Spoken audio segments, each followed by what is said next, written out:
샬롬. 하나님께서 오늘 저와 여러분들을 붙드시고 놀라운 승리를 주시기를 바랍니다. 오늘 하나님께서 우리에게 주시는 말씀은 사사기서 제 15장 1절에서 13절 말씀입니다. 이스라엘 백성들이 범죄하고 40년 동안 블레셋에 의해서 압제를 당하지 않습니까? 이때 하나님께서는 이스라엘을 구원하기 위하여 한 사람을 단지파 마노아의 집에 태어나게 하십니다. 그게 바로 삼손입니다. 삼손이라는 뜻은 작은 태양이다 라는 뜻입니다. 그러니까 어두운 영적인 어두운 역사 속에 한 줄기의 태양빛을 비추어 주시기 위해서 하나님은 삼손을 나게 하신 것입니다. 그런데 삼손은 날 때부터 나실인입니다. 나실인이라고 하는 말은 구별됐다, 헌신됐다는 말이에요.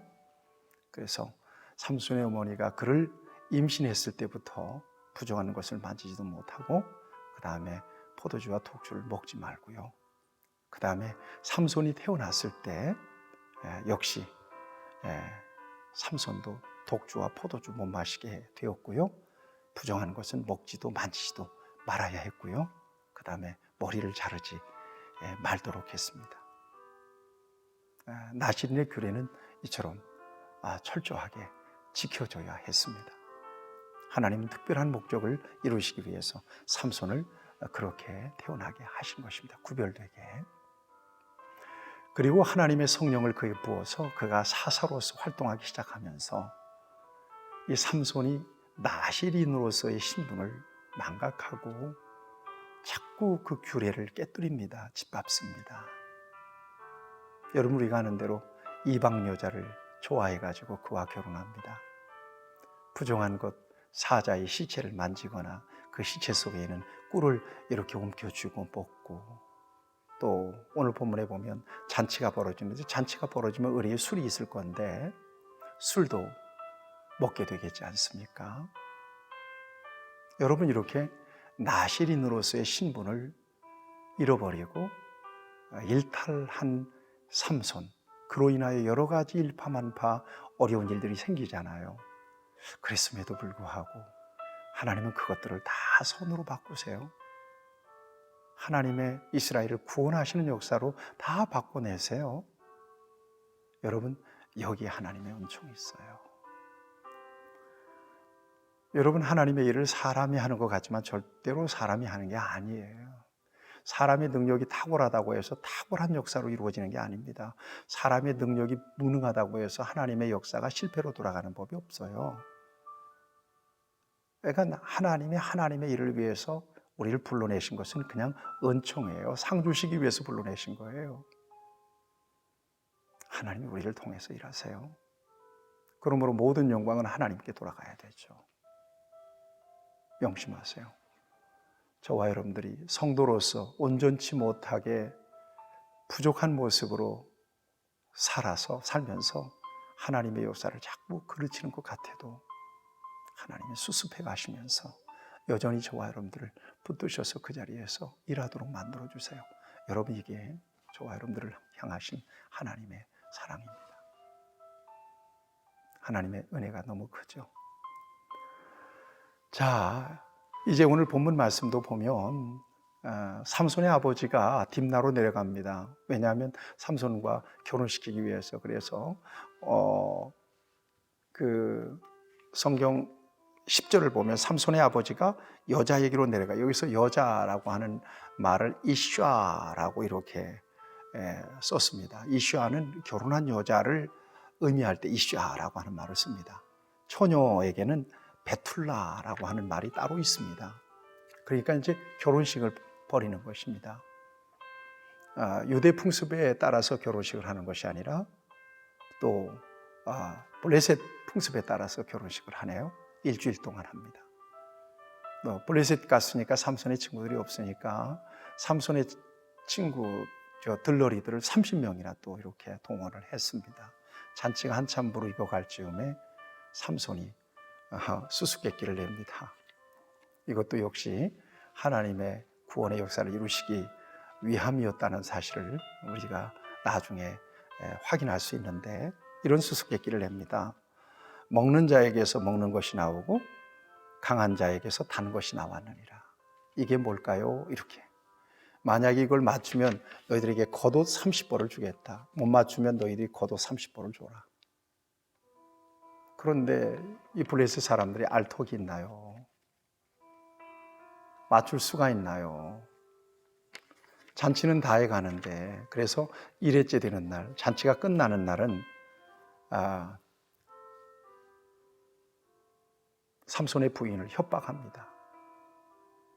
네 남편 삼손을 어떻게 하든 구슬러서 정답을 알아내서 우리에게 가르쳐 정답 유출시켜 달라는 거예요. 만약에 그렇지 않으면 너 죽을 줄 알아. 너와 네 아버지 집을 전부 다 불살라 버릴 거야. 협박을 합니다.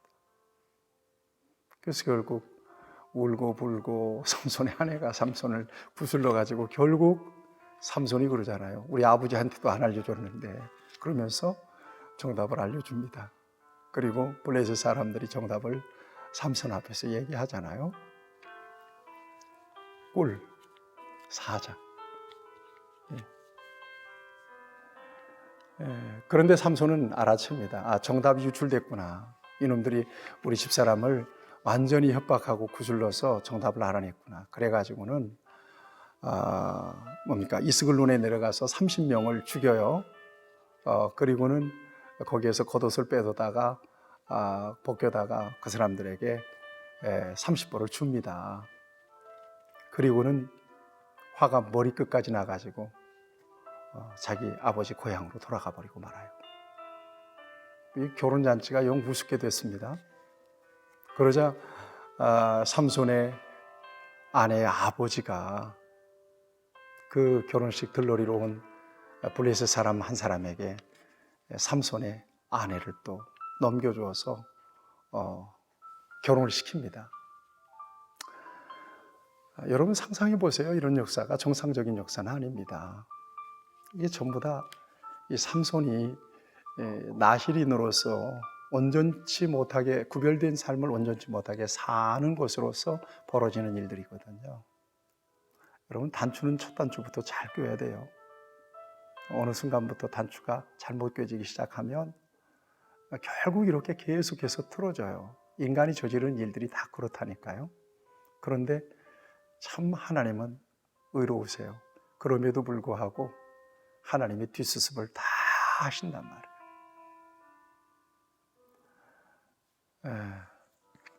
여러분, 모든 영광 하나님의 것인 줄로 인정하시죠? 저와 여러분들이 쓰임받는 거 하나님의 특별한 은총인 것을 인정하시죠? 자, 오늘 본문으로 돌아가서 보면 이제 한참 시간이 지났어. 근데 삼손에게 옛날 자기 아내가 생각이 난 거예요. 그래가지고 염소 새끼 한 마리를 베고 딥나까지 내려가서 내 아내에게 좀 들어가려고 한다 그러니까 아버지가 깜짝 놀래요. 아니, 너 그때 네 고향으로 우리 버리고 나가서 열받아서 가서 그 애에 다른 사람에게 시집 보내는데 안 돼. 그 애보다도 더 이쁜 그 여동생이 있으니까, 동생이 있으니까 그리로 들어가라 그러니까 삼손이 뿔따구가 난 거예요. 그래서 블레셋 사람들에게 적개심을 갖게 된 거죠. 이때는 언제라고요? 오늘 1절을 보면 얼마 후 밀거둘 때입니다. 여러분, 저는 농촌 출신이기 때문에 밀거둘 때 상황이 싹 그려져요. 물론 우리 상황과 전혀 다르겠지만 팔레스틴 지역은 어쨌거나 농사 잘 져서 미리 익었으니까 여러분, 노랗게 익은 밀밭 상상해 보세요. 삼손이 여우 300마리를 잡습니다. 어떻게 잡았는지 잘 모르겠어요. 둘씩 꼬리를 묶습니다. 그리고 회라고 하는 것은 나무에다가 기름을 부어가지고 불을 붙이는 거죠. 2마리씩 짝을 줘서 회를 붙여서도 150개예요. 150개 회를 그냥 꼬리에 달아가지고 들판으로 내보내니까 완전히 블레셋 이 밀 곡식들이 다 쑥대밭이 되겠죠. 이게 도대체 웬일일까? 블레셋 사람들이 이게 누가 저지른 일이냐 그랬더니 옛날 그 딥나 그 삼손의 아내의 전 남편인 삼손인 저지른 일이라고 하는 사실이 알려진 거예요. 그러자 블레셋 사람들이 옛날 아내의 집으로 쳐들어가 가지고 그 집을 다 죽이고 불살라요. 예. 그리고는 그 일을 삼손이 듣고는 또 블레셋 사람들을 살육합니다. 오늘 8절을 보면 블레셋 사람들이 정강이와 넓적다리를 크게 쳐서 죽이고 그가 내려가서 에단 바위 틈에 머물렀더라 그랬어요. 여러분, 이렇게 복잡하게 상황은 전개돼요. 그래, 결론이 참 중요합니다. 블레셋 사람들이 당하고만 있을 사람들이 아니죠. 지금 블레셋이 유대를, 이스라엘을 지배하고 있는 상황인데, 그래서 군대를 동원해서 이 삼손을 잡아서 없애려고 지금 유대로 쳐들어오는 겁니다. 이 소식을 유대 사람들이 듣고는, 이스라엘 사람들이 듣고는 삼손을 결박해서 그들에게 내주지 않으면 안 되는 상황이 돼서 다 죽게 생겼어요, 지금. 그래서 유대 군인들 3,000만 명을 동원해서 삼손에게 찾아갑니다. 야, 너 결박을 받아라. 지금 너를 결박해서 저 사람들에게 안 넘겨주면 우리 다 죽게 생겼다. 그래서 삼손을 결박합니다. 그리고 블레셋 사람들에게 넘겨주죠. 이제 일이 어떻게 전개가 될지 여러분 드라마틱하죠? 네. 오늘 이 말씀 속에서 저와 여러분들이 가져야 될 중요한 메시지, 분노를 통해서 저지른 일까지도 하나님은 하나님의 구원의 선하신 목적으로 바꾸어 주신다라 하는 것입니다. 오늘 이 말씀 속에서 더욱더 우리를 향하신 하나님의 그 배려와 사랑을 더 크게 느낍니다. 부족하십니까? 연약하십니까? 잘 해보려고 했는데 하는 일마다 자꾸 이렇게 어그러지십니까? 그럼에도 불구하고 하나님을 향한 신앙만은 견고하게 지켜내세요. 하나님이 뒷수습 하시더라고요.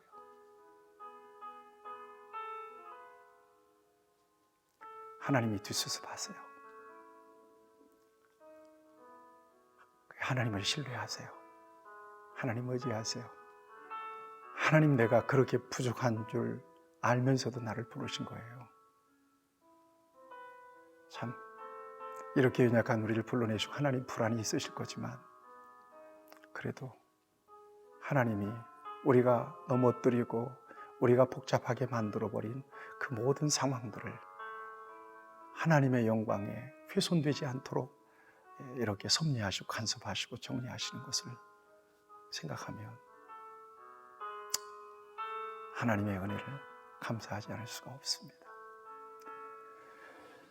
오늘도 이 같은 은혜 가운데 여러분들이 있다는 사실을 기억하시면서 하나님을 높여드리고 어떤 순간이 되더라도 우리의 의나 우리의 공로를 앞세우지 않기를 바랍니다. 우리는 부족한데 하나님은 우리를 통해서 아름답고 멋진 승리의 역사를 만들어 가신다 하는 믿음 가지고 하나님을 인정하는 저와 여러분들 되기를 바랍니다. 하나님, 우리 아버지, 우리를 구속해 주시고 나시린으로 구별했지만 하나님이 보시다시피 우리는 연약하기 그지없습니다. 하나님의 일을 하라고 세워놓으셨는데 우리는 오히려 하나님의 일을 그르칠 때가 많습니다. 하나님께서 그럼에도 불구하고 여전히 사용해 주시는 거 감사하고, 부족한 모든 것들 하나님이 수습해 주셔서 하나님의 역사가 실패로 돌아가지 않고 그르치지 않도록 섭리해 주시고 간섭해 주심을 감사합니다. 오늘도 그 같은 하나님의 은혜 가운데 삶을 감사하오며 언제나 하나님을 의지하고 언제나 하나님을 앞세워 살아가는 귀한 믿음을 우리에게 더하여 주옵소서. 예수님의 이름으로 기도하옵나이다. 아멘. 여러분들을 축복합니다.